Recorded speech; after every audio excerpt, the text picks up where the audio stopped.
वफा सीखनी है तो मौत से सीखो, जो एक बार अपना बना ले तो फिर किसी और का होने नहीं देती। गीता में साफ लिखा है, मैं अकेले में बैठकर खुद से एक सवाल करूं कि मेरे ना होने से सबसे ज़्यादा फर्क किसको पड़ेगा। बस जिसको फर्क पड़ेगा उसके लिए जियो, बाकी सबको उनके हाल पर छोड़ दो। परिवार को मालिक बनकर नहीं, माली बनकर संभालो, क्योंकि जिस बगिया का माली अच्छा होता है वहाँ का हर फल महकता है।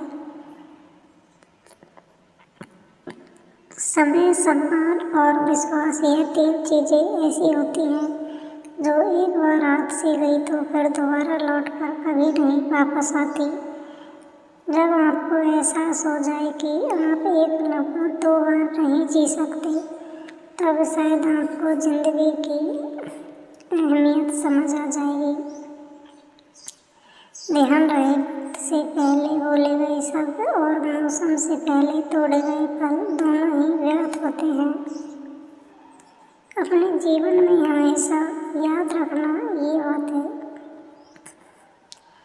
गुण नहीं हो तो रूप व्यर्थ है, भूख नहीं हो तो भोजन व्यर्थ है, होश नहीं हो तो जोश व्यर्थ है, और सदुपयोग नहीं हो तो धन व्यर्थ है, प्रतिबद्धता नहीं हो तो विद्या व्यर्थ है, साहस नहीं हो तो तलवार व्यर्थ है, परोपकार नहीं हो तो इंसान व्यर्थ है, अर्थ नहीं हो तो शब्द व्यर्थ है, श्रद्धा नहीं हो तो पूजा व्यर्थ है, प्रेम नहीं हो तो जीवन व्यर्थ है। याद रखना आत्मविश्वास और अहंकार के बीच में एक बहुत ही बारीक रेखा है। आत्मविश्वास आपको बहुत कुछ दे सकता है और अहंकार आपको बहुत कुछ छीन सकता है। एक बात हमेशा ध्यान रखना, व्यवहार अच्छा होना चाहिए, हर कोई चेहरे पर नहीं मरता।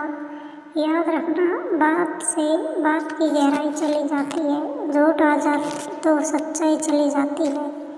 ध्यान रहे, आप कितने भी कीमती क्यों ना हो, लेकिन आप अगर गलत जगह पर हैं तो आप बेकार हैं। याद रहे, पानी मर्यादा तोड़े तो विश्वास और वाणी मर्यादा तोड़े तो सर्वनाश। इसलिए हमेशा अपनी वाणी पर संयम रखो। ध्यान रखना, निखर कर बिखर जाए तो कर्तव्य है, और जो बिखर कर निखर जाए तो व्यक्तित्व है। एक बात याद रखना, जिस व्यक्ति के पास संतुष्टि नहीं, उसे कितना भी मिल जाए वो सदैव दुखी ही रहेगा।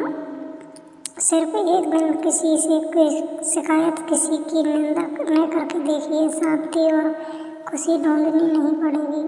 याद रहे, हमेशा वो मत देखो जो दिखाया जा रहा हो, वो देखो जो छुपाया जा रहा हो। एक बात में हमेशा ध्यान रहे, यहाँ लोग अपनी गलती नहीं मानते तो किसी को अपना कैसे मानेंगे। प्रतिदिन खुद को 1% बेहतर बनाने के लिए हमेशा सब्सक्राइब करना ना भूलें। धन्यवाद। अनुभव कहता है कि किसी एक इंसान पर पूरा भरोसा करके देखिए, आपको वही इंसान किसी पर भरोसा ना करने का सबक सिखाएगा। अगर वीडियो अच्छी लगी हो तो वीडियो को लाइक, शेयर एंड चैनल को सब्सक्राइब कर बेल नोटिफिकेशन को ऑल पर सेट कर दें। बहुत ही खुशनुमा होता है, जिसके कारण सभी उससे आकर्षित होते हैं। ये लोग अपने कुल का नाम रोशन करते हैं। उनकी किस्मत में राजयोग लिखा होता है। जिन पुरुषों के पैरों में तिल होता है वे बहुत ही भाग्यशाली होते हैं। वे राजा की तरह अपना जीवन व्यतीत करते हैं। ऐसे लोग विलासिता के सभी चीज़ें प्राप्त करते हैं। जिन पुरुषों का सर गोल होता है और मस्तक चौड़ा होता है, वे काफ़ी प्रभावशाली होते हैं और अपने परिवार को एक प्रकार के सुख देने की कोशिश करते हैं। साथ ही जिन पुरुषों के नेत्र नीलकमल के समान सुंदर होते हैं और घुटनों तक लंबे हाथ होते हैं, वे अपने पूरे जीवन में सुख का भोग करते हैं। ऐसे लोग के हाथ में यश होता है और यह जिस भी काम में अपना हाथ आजमाते हैं उससे सफलता प्राप्त करने। जिन पुरुषों की छाती चौड़ी मजबूत होती है, जिनकी नाभि गहरी होती है और पैर कोमल तथा गुलाबी होते हैं, ऐसे लोग प्यार के मामले में काफ़ी लकी माने जाते हैं। इन्हें अपनी पत्नी से सभी सुख प्राप्त होते हैं। उनके जीवन साथी के साथ संबंध हमेशा मधुर होते हैं। इनका दाम्पत्य जीवन बहुत ही सुखमय व्यतीत होता है। वह स्वस्थ तन और मन का होना अच्छे भाग्य की सबसे बड़ी निशानी है। वह न ही धन कमा सकता है और न ही पैसे का आनंद ले सकता है। जिनका शरीर स्वस्थ रहता है उनको खुद को भाग्यशाली समझना चाहिए। स्थायी आय को भाग्यशाली होने का बड़ा संकेत माना गया है। उनके पास अचानक किसी मार्ग में धन आ जाए और उसकी वजह से उनकी स्थायी आय बन जाए तो समझ जाना चाहिए कि माता लक्ष्मी की कृपा बनी हुई है। अगर आपको बार बार अपनी नौकरी बदलने का पड़ रही है, इससे भी समझना चाहिए कि आपसे कोई गलती हुई है जिसकी वजह से यह परेशानी आ रही है। जिस घर में सतगुणी संतान जन्म लेती है वह भी किसी भाग्यशाली पुरुष से कम नहीं। शास्त्रों के अनुसार जिस घर में संस्कारी, शिक्षित और माता पिता का आदर करने वाले संतान हो,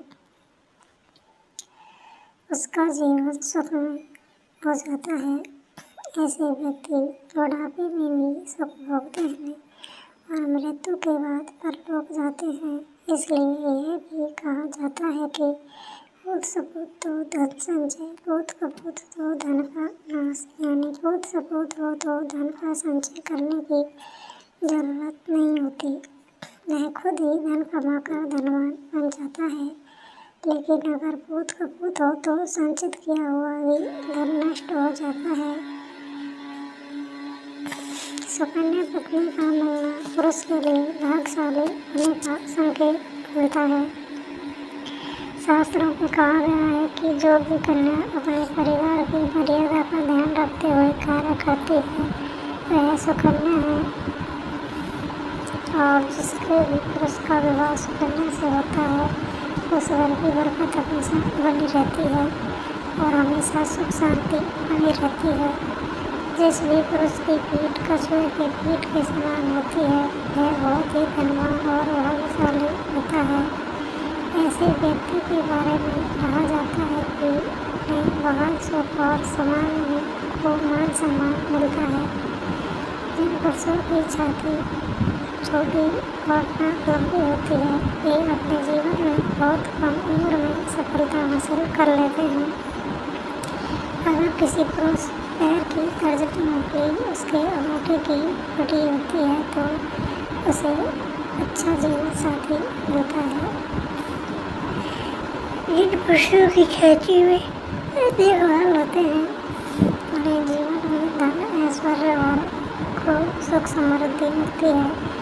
ऐसे व्यक्ति स्वभाव से बहुत शांत होते हैं। वे अपने जीवन में जीते हैं। जिन पुरुषों के पैरों में कमल रथ जैसे चिन्ह बने होते हैं उनका जीवन खुशियों से भरा रहता है। इसके साथ ही जिन पुरुषों के हाथ में 6 उंगलियां होती हैं उनका स्वभाव बहुत ही मेहनती होता है। उनकी आर्थिक स्थिति मजबूत होती है और उन्हें पैसे की समस्या नहीं होती। उनका जीवन खुशियों से भरा हुआ होता है और उनके पास कोई बड़ी समस्या नहीं आती। अगर किसी पुरुष के पैरों में सबसे छोटी उंगली अंगूठे से बड़ी होती है ऐसे लोग बहुत धनी होते हैं जिन पुरुषों की जान लंबी होती है और मजबूत होती है, उनका भाग्य हमेशा साथ देता है। जिन पुरुषों के कंधे चौड़े और मजबूत होते हैं, वे अपने जीवन को शांति के साथ जीना पसंद करते हैं और ऐसे लोग अपनी मेहनत पर विश्वास करते हैं। संध्या पूजा की जरूरी नियम। संध्या घाटी के नियम जान लो, नहीं बर्बाद हो जाओगे।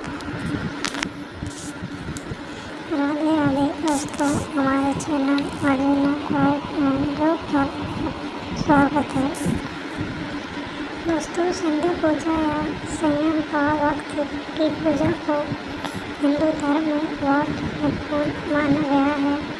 यह वो वक्त है जब सूर्य देव अस्त होते हैं और मान्यता अनुसार इस समय महादेव और पार्वती धरती का गमन करते हैं। इसलिए शाम की पूजा को बहुत ध्यान से और सच्चे मन से करना चाहिए।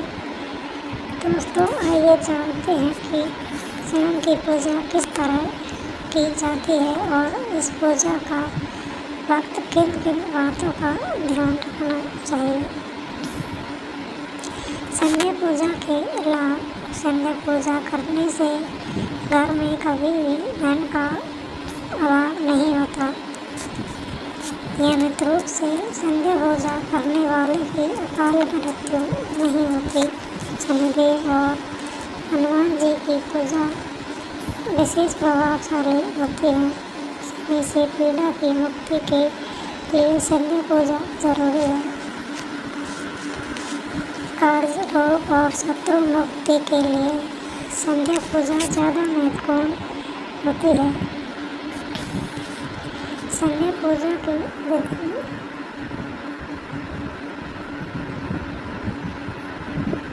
संध्या पूजा सूर्यास्त के समय लगभग करनी चाहिए। स्नान करना उत्तम होगा, अन्यथा ठीक तरीके से हाथ पैर धो लें। इस समय पूजा में घी या तिल का तेल, दीपक जलाएं। इसके बाद सबसे पहले गायत्री मंत्र का जाप करें। फिर जो कोई भी मंत्र जाप करते हो उसका जाप करें। पूरे घर में या तो धूप जलाएं या अगरबत्ती दिखाएं। संध्या पूजा की सावधानियाँ। संध्या पूजा में घर के जितने भी लोग हैं उतना ही अच्छा संध्या पूजा बिना दीपक के नहीं करनी चाहिए। दोस्तों, अगर जानकारी अच्छी लगी हो तो वीडियो को लाइक करें और चैनल को सब्सक्राइब कर कमेंट में राधे राधे जरूर रखें।